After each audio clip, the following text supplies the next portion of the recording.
All right. Mason, welcome to the podcast. First of all, how are you doing in these unbelievably insane times? Dude, can we have some precedent at times, please? Like, I feel like Yeah. that's always the meme, but every Right. morning I wake up and I'm like, "Okay, it can't get worse," and R- I'm shocked the next day. Yeah. Yeah. I mean, you were just mentioning to me earlier before this podcast began how you were shocked at Trump's Trump's treatment of the Japanese prime minister and his meeting with her.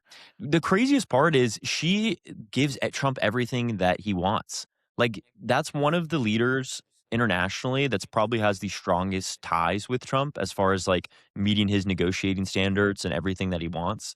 So, it's kinda like a reap what you sow moment where you've emboldened this guy to feel like he can say any disrespectful thing in front of you, and then he just openly brings up, like, And you just probably have the to most take it. tense tie like, the most tense moment in our relationship with Japan. Jesus Christ, it's Right. crazy. Yeah. Or at the very least, the moment that led to the most intense Yeah, moment, us true. dropping Yeah, two the moment nuclear that bombs. yeah, led us to dropping the most intense weapon of mass destruction ever. Crazy. Right, right. Well, one thing that I'm sure you know has been on my mind is this unbelievable, unprecedented war with Iran. And although precedents have been set before in terms of U.S. foreign policy, U.S. foreign policy is not new to the idea of doing imperialist regime change wars. But certainly this one seems to be done with a level of incompetence and a lack of any sort of genuine strategic planning, no attempt at doing an entire propaganda campaign the same way we did in the case of the war in Iraq. At the very least, they went to Congress for that war. This one seems totally without even consideration of domestic politics in the United States. Despite, of course, we knowing that Trump and his campaign ran on the idea of no new wars. We're ending the military-industrial complex of eras before. We're no longer the neoconservative party, um, and now it seems as though they're not even considering what 2026 looks like. They already know it's going to be a bloodbath. What is your takeaway and reaction to all that's unfolded? Well, you say that they don't even know, but Mike Johnson is saying the exact opposite with Michael Knowles. I don't know if you saw that clip, but he was like, "We are going to crush in the midterms, and reality is going to finally strike in the minds of the average American. We're going to hold the majority," which either is just cope or they feel like they have to say that for their base because you don't want to like admit defeat. But I feel like the Trump strategy is always like, "Yeah, we're going to lose because they're going to rig the election." Like you just immediately attribute any loss to just potential corruption or whatever it is that you want to obfuscate from. But yeah, man, I think that we've talked about this a lot. Like they've almost felt emboldened by a lot of the other foreign policy decisions that they've made. So just immediately going in to kidnap Maduro in Venezuela, I think gave Trump this sense of I can do whatever I want on the international stage. I mean, we've been bullying our trade partners with tariffs since he came back into office, which also doesn't really seem to have an economic strategy. He's been talking about annexing Greenland. So I just think it's a broader pattern of the way that Trump views his role on the world stage, which is I should do whatever the fuck I want and people will have to deal with that. And that includes destabilizing the Middle East, unlike any other decision that we've seen. I mean, since the Iraq War. Hmm. But what does that have? Is that going to have, downstream implications to the way his base has reacted? Recently, there was an NBC poll. They broke down the way that conservatives and obviously the broader public are viewing this war in Iran, but specifically separated conservatives into multiple camps. I think one camp was just Republicans broadly. One camp was not MAGA Republicans, which you would assume to be, I guess, more traditionalist, maybe Romney-esque style Republicans. And then you had MAGA's coalition. And MAGA, in terms of their approval of Donald Trump thus far, it was a 100% approval to zero. I'm not sure if you saw that. Yeah, I did see that. It seems like such a flawed metric, though, to measure something. Because if somebody considers himself to be MAGA, isn't that like tautological? They're like, of course, I completely agree with everything Trump's doing.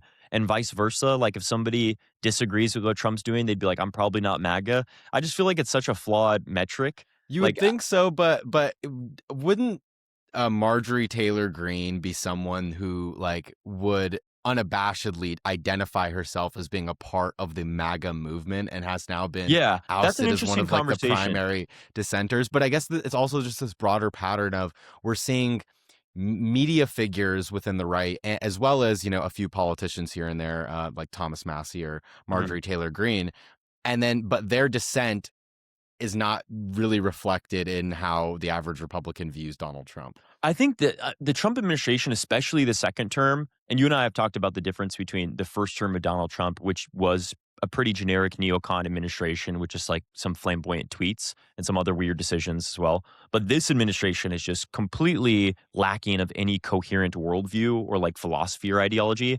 And I think amongst like Trump's base, we see three factions that are all kind of vying for what that power looks like. So you have the traditional old guard GOP that are the neocons that approve of Trump's foreign policy decisions because they're very hawkish when it comes to how we should operate with other countries. But on like economics, they're very against Trump's tariffs. They want more free trade. They want more global economy.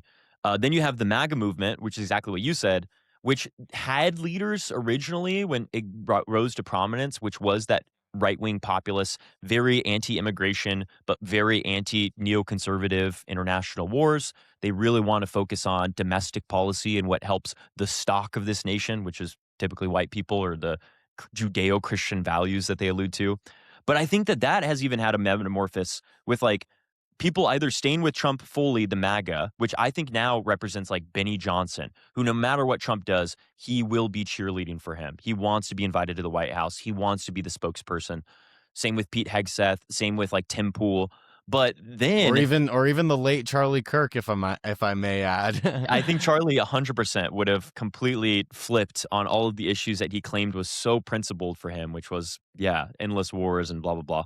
But I think the metamorphosis from that MAGA movement has now turned to the America First movement, which, for lack of better term, it does have a lot of overlap with the Groypers, but I think that there are still a lot of people who wouldn't call themselves a Groyper, like the Tucker Carlson, the Candace Owens, the James Fishbacks, the I'm blanking on I just had someone in mind. Matt Gaetz, like those types of people who originally were very loyalist to Trump, and that's how they describe their philosophy. But now it's more of like well, no, I completely disagree with what Trump's doing when it comes to international policy, or I completely disagree with Trump not releasing the Epstein files.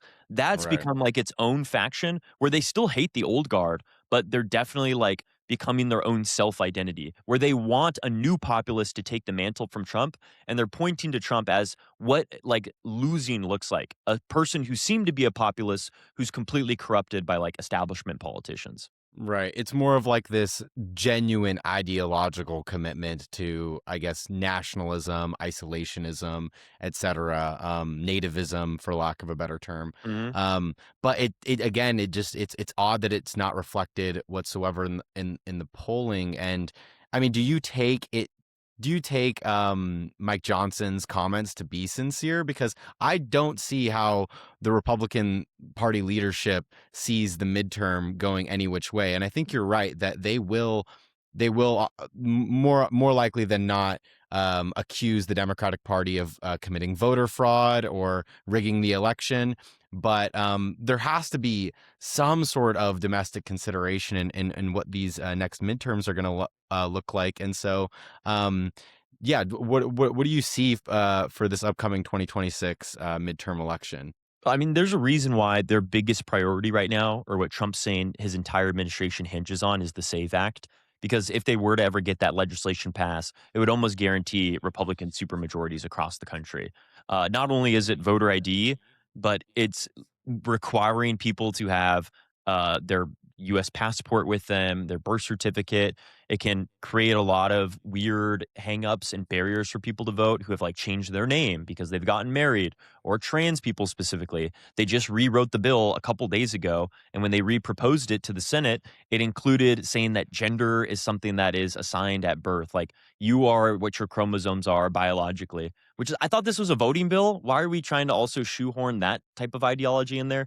It's so everywhere. I don't think that it's realistic that it gets passed.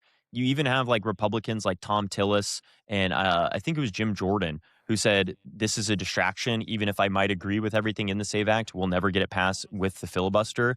And John Thune is in a weird position now to where he might get rid of the filibuster, which if they do that, I will be more mad at Democrats for being so spineless after the entire Joe Biden administration saying we can't do shit, just to have the Republicans eliminate the filibuster to pass the most restrictive voting bill we've ever seen.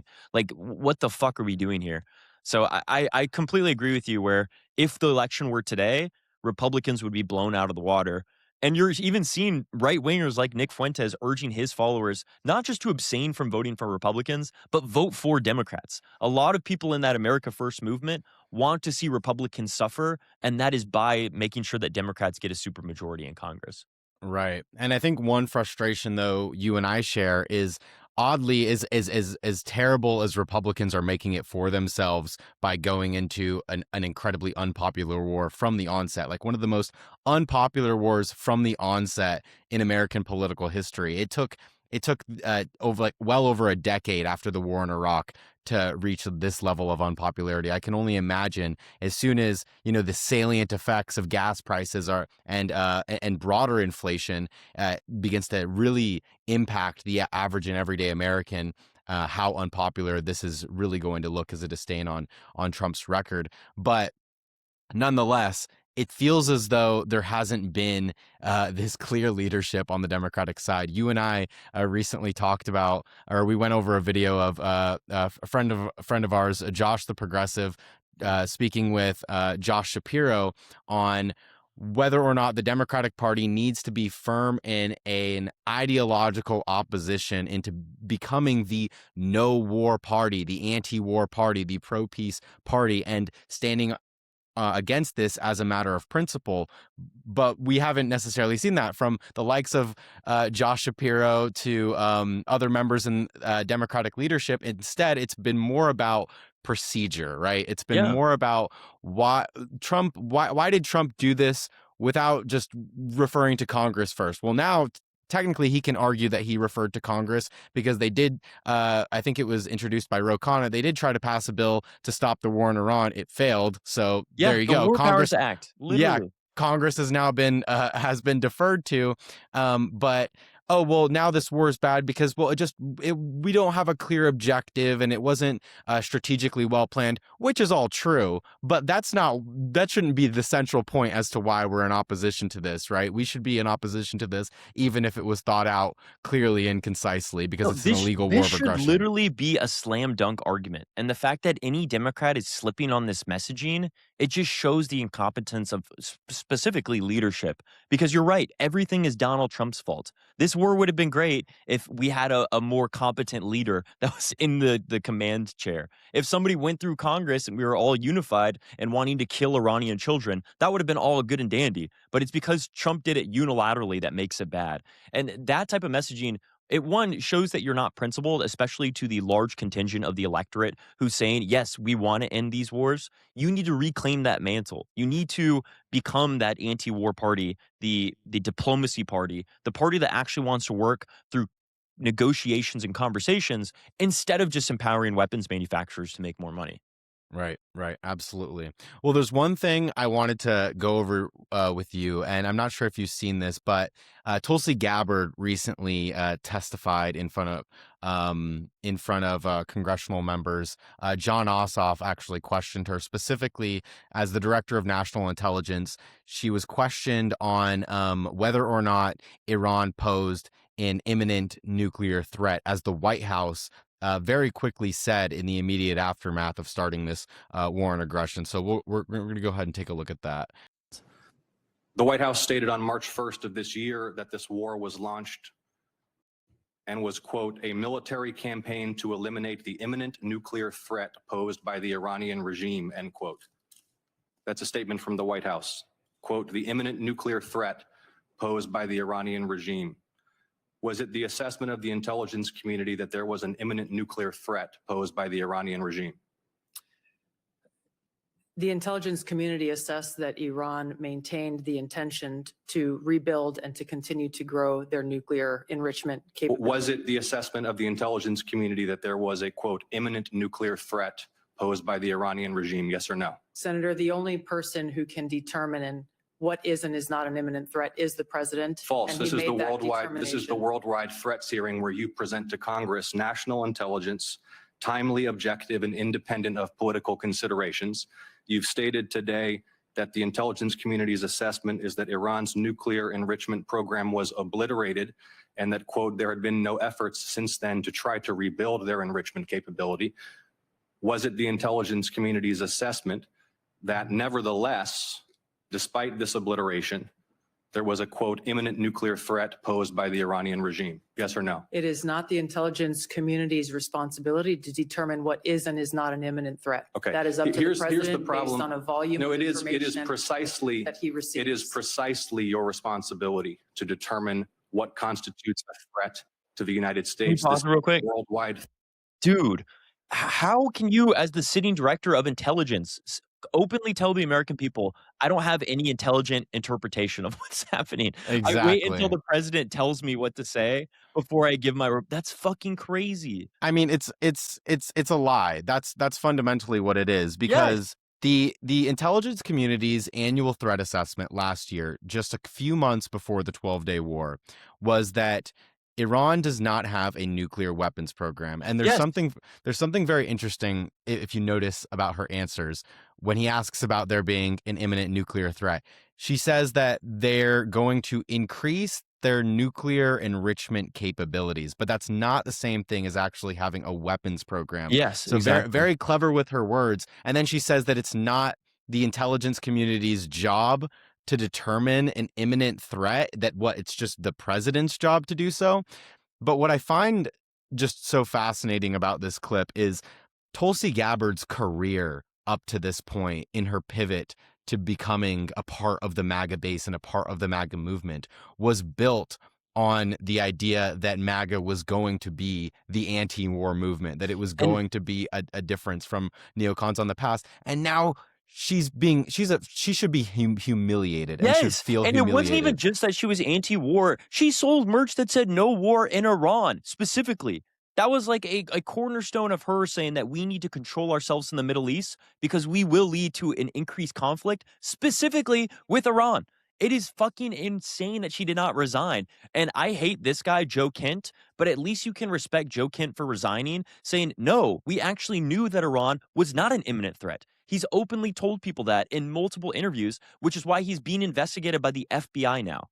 Absolutely Right. crazy. He was the former director of counterterrorism intelligence. And Right. he's being investigated by the FBI for saying, what the fuck? We should not have invaded Iran.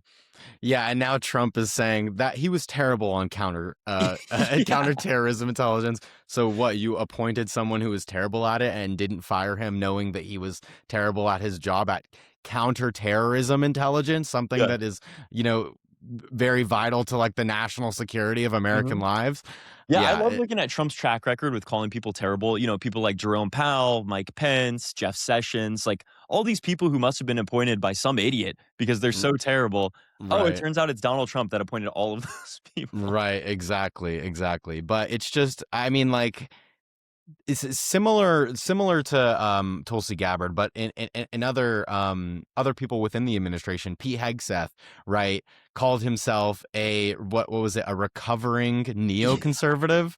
Like, Yes, he's relapsing. there has to be some internal conflict with how big of a pivot and how big of a lie these people are running. There has to be. I don't understand how a human being can contradict themselves so intensely. With Trump, I kind of get it, because I think just Trump is kind of an idiot, to be frank, and a narcissist. But some of these people, I disagree with them. I think many of them are disgusting and reprehensible, but I don't necessarily think that they're idiots. Like, they have to know. Tulsi Gabbard has to know. Yeah, I spent some of the most viral moments of my career going on Joe Rogan's podcast discussing how horrible it was for the United States to be involved in endless wars in the Middle East. And now I am, backing and running defense for the very thing I built my career saying that I was against. Yeah, I think that a lot of these people are opportunistic, like say what you want. Eventually, it's going to be two things. It's either you double down and you never admit defeat. It's kind of the Trump mantra of just deny, deny, deny, and deflect. Or you turn into the Michael Flynn's, or you turn into the Joe Kents, or you turn into the Tucker Carlsons, where you eventually do diverge from the MAGA movement and you create your own brand of, oh, I never signed up for this. And actually, I was trying to change it from the inside the whole time, but it just wasn't strategically possible. So I had to leave. And those are really the only two options that you have. So it's you either leave before you get burned or you get burned and you become scornful. Those are like the two options, honestly. Yeah, exactly. Because like Trump will reprimand anyone who deviates whatsoever from his agenda. And some people are already discussing, how does this make JD Vance feel? Someone who is obviously going to make a run for president in come 2028. He can't distance himself publicly because then you contradict Trump. You don't get the Trump endorsement. You don't get Trump's support. And to contradict him would be to go against the MAGA base, because the MAGA base functionally is whatever Trump feels Yep. any day. But simultaneously, if you openly back this, then you own a disastrous policy that is going to haunt your political career. Yeah, I mean, you saw that the US is removing sanctions on Iranian oil to try to Yes, get them yes, bounced back. yes. Yeah, great, great point. So I actually wanted to talk to you about a major escalation. I'm not sure. Are you familiar with Trump's recent Truth Social, where he lashes out at Israel Yes. for striking? Yeah. So for those of you who aren't familiar, yesterday, an Israeli airstrike struck a gas field. It's called the South Pars gas field, a major energy facility owned by Iran. And Iran, in retaliation, struck major energy infrastructure in Qatar. Trump went on to Truth Social saying how horrible this was, said that the United States was not familiar or did not know about this Israeli attack, and is saying no more Israeli attacks on this major energy infrastructure because, Iran obviously is going to then impact the Gulf states' energy infrastructure. And that is going to even further, create catastrophic consequences for the region, the price of oil and energy for years to come. Like these aren't things that could just end simply tomorrow, even if the war ends tomorrow. But there's reporting from Axios, AP, and the Wall Street Journal that American and Israeli officials are saying, no, no, no. America knew that Israel was going to strike this energy infrastructure, the South Pars energy infrastructure in Iran. Like this wasn't something that the United States didn't know about. And it really begs the question, if the United States didn't know about that, how deeply concerning and how deeply disturbing is that about what we're even doing in this war? If we're not coordinating with the partner that we're, using and allied with throughout this war, what does that say about our broader strategy? But if we did know about that and then we're pivoting to lying about it, it's clearly that we're agreeing to things and then realizing that they're not actually strategically beneficial whatsoever, because Iran isn't going to just capitulate once you hit their energy infrastructure. They're going to retaliate even harder. Yeah, I mean, there's no going back from this. And that's kind of what is insane about the constant changing of justifications, because it is that they have a nuclear threat, even though apparently we destroyed their entire nuclear program in Operation Warhammer. We're protecting shipping lanes, even though this escalation has literally led to them closing the strait. We're supporting Israel. We're there for regime change. We're there for oil and economic stability. Like, there's no coherent narrative. And it's not even like a lack of strategy, because you could even argue that the Bush administration didn't really have a strategy besides killing Saddam. Like they were just going to be there endlessly. But at least the narrative was consistent, which is these people came in, they destroyed the Twin Towers. We need to find where they are. We're fighting the terrorists. And for this war, there's none of that. There's literally no narrative. Every week it changes as far as the justification.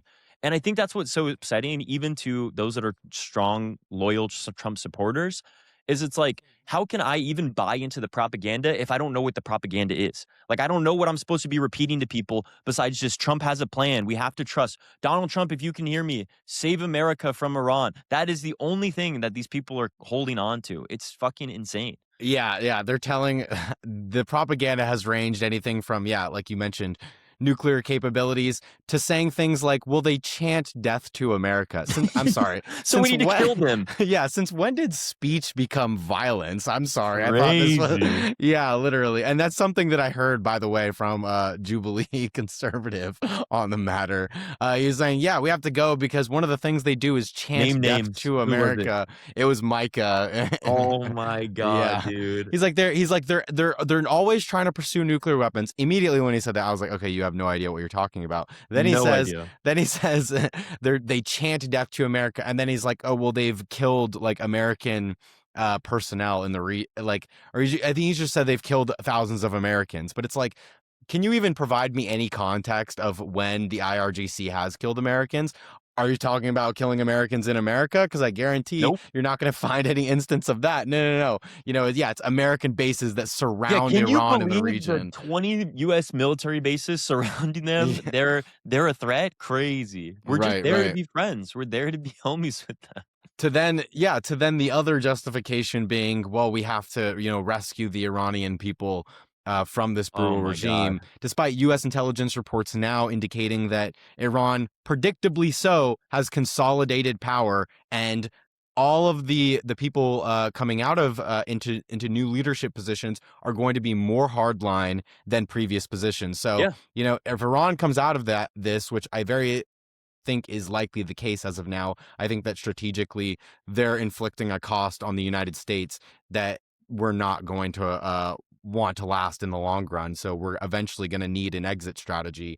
But I don't know, I don't know when that exit strategy comes. Nonetheless, whatever regime is to replace this is going to be far more hardline, far more brutal 100%. on their people. I mean, And those are the power vacuums that you create. And Mhm. it's almost intentional that you create those power vacuums because it gives you even more justification to continue to have a presence there, which leads to the resource extraction and allocation that I think the Trump administration is really looking for. I mean, other than like legacy, which I think I've talked with you about before, Trump's very motivated by, I want to be the president that made Iran fall. I want to be the president that took Greenland. I want to be the president that captured Maduro. A lot of it is ego driven. But there's another sense of understanding, hey, if I said that I need to bring gas prices down, I got to figure out a way to get a whole bunch of oil. And maybe if we topple Iran, we get all of those reserves like we're doing in Venezuela. And you just Mhm. you jump the gun there. It's way too forward thinking. It's not that easy to topple a regime who's been practicing for decades on how to have a counter response to the U.S. and Israel when they come in. I mean, this was not like a surprise attack by any means. No, not at all. I mean, yeah, like you mentioned, they had been planning for this for a while, and Iran is not Venezuela. You don't just take off the top and you're able to affect some sort of government policy change like we're doing now. And yeah, and now of course it's already backlashing in that Scott Bessent says we're considering alleviating sanctions on Iranian oil because and that's out of necessity because it's the only way to alleviate the crisis that we've functionally created. But Literally. another fracturing I find really interesting is the fracturing of MAGA within media networks like the Daily Wire. Mm. Matt Someone, Walsh's yeah. departure's coming up. Yep. Right. Yeah. What have you seen out of Matt Walsh? Give us your take on how this is all unfolding. From what I've seen from Michael, what's his last name? Michael Knowles. Yeah, Michael Knowles, is he said I'll start to worry on week 6. He said Trump, which I don't know why he still thinks it's going to be a 5 to 6 week operation like Trump initially said, considering Pete Hegseth very quickly after said 8 weeks, and then we got reports that it was going to come through to September. But Michael Knowles said, I'll start to worry once it's in week 6 because that'll be longer than what Trump initially predicted or told us it was going to be. But Michael Knowles said, Trump has had one of the best foreign policy records in out of any president. He's been astounding on foreign policy. So I'm gonna let him cook. Are his verbatim words. Dude, So he he's is trying such to play like a a little bit hello, of both fellow games. kids. I would love to talk with you in your Right, slang. right. Yeah, Michael Knowles is like the biggest cheerleader ever for Trump. He's part of that MAGA coalition I mentioned earlier, where he will change his principles within a day as long as it aligns with Donald Trump, because that's what he's there for. But Mhm. Matt Walsh, he similarly has done a lot of carrying water for Trump, and he's changed his positions over the years, but he is a little bit more staunch in his ideology compared to Knowles. And he's also somebody who's trying to push Trump further to the right, specifically on issues like banning gender affirming care for all ages. Trump recently tweeted something that was like his list of agenda, and one of the ones at the end was like banning gender affirming care for minors without parental consent. And Matt Walsh is like, "How dare you say this?" And like him and a bunch of other hardline right wingers pushed Donald Trump to edit that message and say like just ban gender affirming care, period. And it's like, well, that's just like one of his issues where he's just obsessed with trans people. But specifically when it comes to like foreign invasion, he's done the weird take of like, I'm totally fine invading Venezuela because it's in our backyard, but I just want to get out of the Middle East. I'm done with the Middle East. But he can't be too critical on Israel because Ben Shapiro and that whole coalition are like the most diehard Israel supporters. So I'm really interested to see what that evolution looks like in the next couple of months, if not like a year, because I very likely see the opportunity for like Matt Walsh and other America First candidates like Megyn Kelly or Tucker Carlson creating a network of their own. Like if they made a syndicate of like a staunch right-wing populist movement, I think Hmm. where the MAGA base is right now, if they labeled themselves as true MAGA and people like the Daily Wire and all these other people are these rhino Republicans, I legitimately think they would take over. Right. Yeah, that makes sense. I mean, I think you're right in that they have that nationalist attitude, but they're not as explicitly like racial supremacist as someone like Nick Fuentes. You know, they Yeah. don't have the baggage of being explicitly anti-Semitic, doing explicit conspiracy theories. Like Tucker Carlson will still say, "I don't think it's Jews. You know, I don't think it's, I'm just asking questions."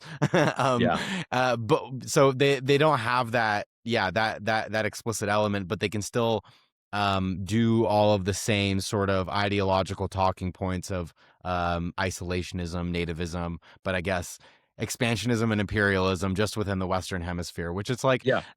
to me, that's like, that's almost like silly, because what exactly about the Western Hemisphere makes it more okay to do regime change Well, it's this operations? imaginary line, Evan, that you're not thinking of that No, goes literally through the though. world, and that's what Lit- makes it okay. Literally though, like if anything, I would argue that like if I was an imperialist, the Middle East is more geostrategically important to just like global trade, the world economy, the But fact that, that's you know, probably why they would say, you're opening yourself up more to global conflict because there's a lot of other countries who want control of that region as well. Whereas like right. Venezuela, it's like nobody's going to challenge us on our own turf. It's in our backyard, blah blah blah blah blah.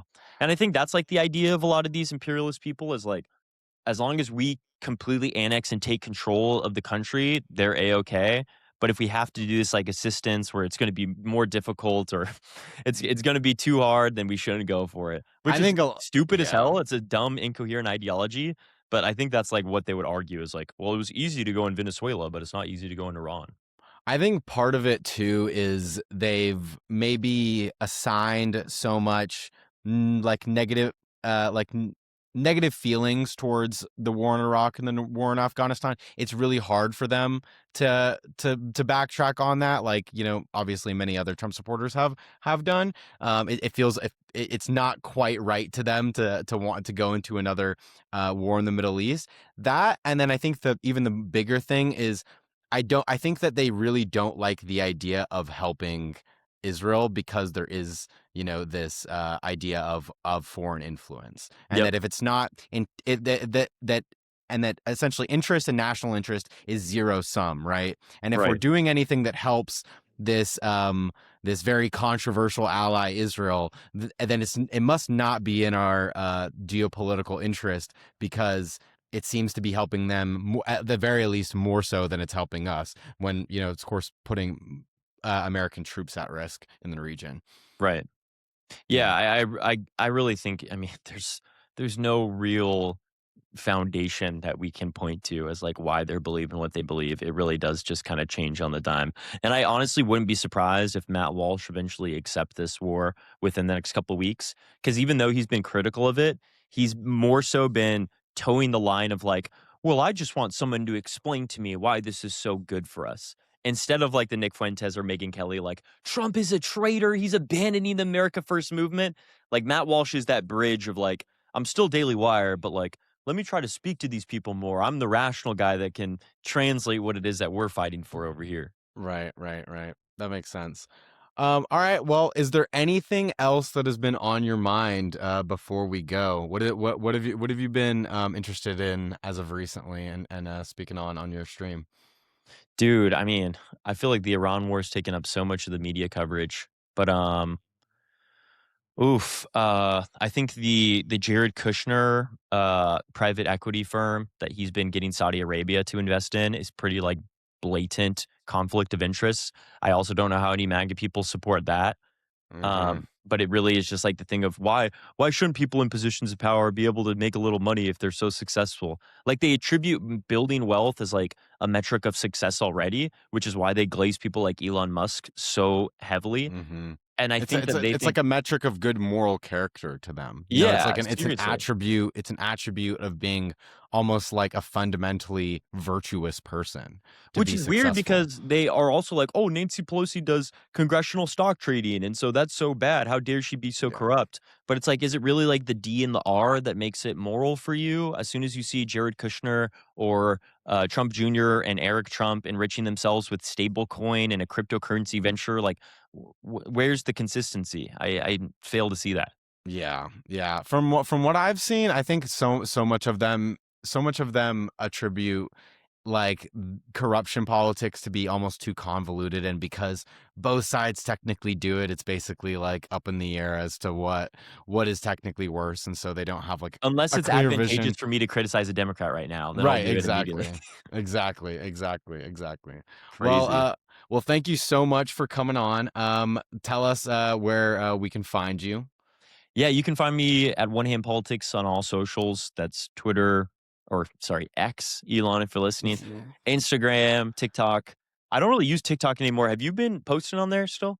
Yeah, I have been. I've been posting as I go back and forth with in terms of like what either Instagram or TikTok is working better for me. Yeah. I usually post videos on both sites, but oddly, like there was a while where weirdly enough, total side tangent, but like when I had a very little following on Instagram, my videos performed very well. But now that my following has grown, they're doing less poorly, and now all of a sudden, Dude, I don't know, the they algorithms. hate you when you're up. They hate Yeah, you when you're up. literally, the Your success. algorithms like trade though. It's like I'm doing well on TikTok. I don't know, the those platforms are disturbing.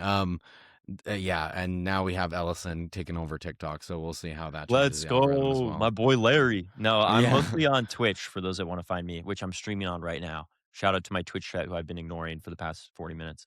But yeah, twitch.tv/slash one hand politics. You can find me the most consistently there. All right. Yep. Thanks for coming on. Thanks, Evan.